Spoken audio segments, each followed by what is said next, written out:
নমস্কার প্রিয়জনেরা, আহার ও বিহারি চ্যানেলে আপনাদের সকলকেই স্বাগত। আজকে আমার গিন্নি আমাকে পরিবেশন করছে একেবারে পুরনো মা ঠাকুমার একটা রেসিপি। এর নাম হচ্ছে নুন পুটুলি। আসুন জেনে নিই কীভাবে কী কী উপকরণ দিয়ে এই রেসিপিটা তৈরি করলো। প্রিয়জনেরা, প্রথমে এক বাটি ময়দা নিয়েছি। ওই ময়দার মধ্যে অনেকটা নুন দিয়েছি, আর ওর মধ্যে 3 চামচ সাদা তেল, খাবার সোডা দিয়ে ভালো করে জল দিয়ে সুন্দর করে মেখে শুকনো শুকনো করে মেখে ঢেকে রেখেছি। তারপরে গ্যাসে একটা কড়াই বসিয়েছি, কড়াইয়ে সর্ষের তেল দিয়েছি, কালো জিরে ফোড়ন দিয়েছি, ফোড়ন দিয়ে কিছুটা চিংড়ি মাছ ওর মধ্যে দিয়ে দিয়েছি, ছোটো ছোটো করে টুকরো আলু কেটে দিয়েছি।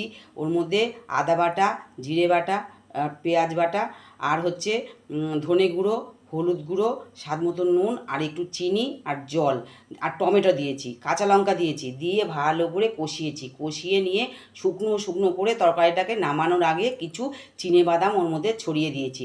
ছড়িয়ে দিয়ে নেড়ে চেড়ে নামিয়ে নিয়েছি। নামিয়ে এবারে যে ময়দা মেখে রেখেছিলাম, ময়দাটাকে ছোট্ট লেচি করেছি। লেচি করে ছোট ছোট পুতুল কেলার লুচির মতন করেছি।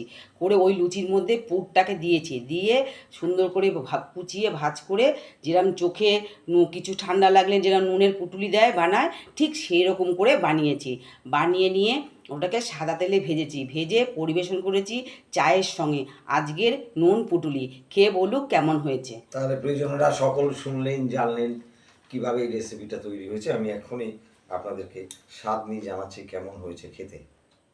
এই দেখুন প্রিয়জনেরা, একেবারে চোখে সেই শেক দেওয়ার মতন নুন পুটুলি।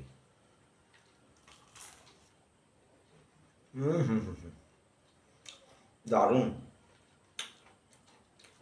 অপূর্ব স্বাদ। এটা খেয়ে মনে হচ্ছে যেন একেবারে পুরোনো দিনে ফিরে গেছি। আপনারা অবশ্যই ঠিক এভাবে বাড়িতে এই রেসিপিটা তৈরি করুন, সকলকে খাইয়ে আমাদেরকে মতামত জানান কেমন হলো খেতে। আপনারা সবাই সুস্থ থাকুন, ভালো থাকুন, আমাদের পাশে থাকুন। আজ তাহলে এই পর্যন্তই, টাটা।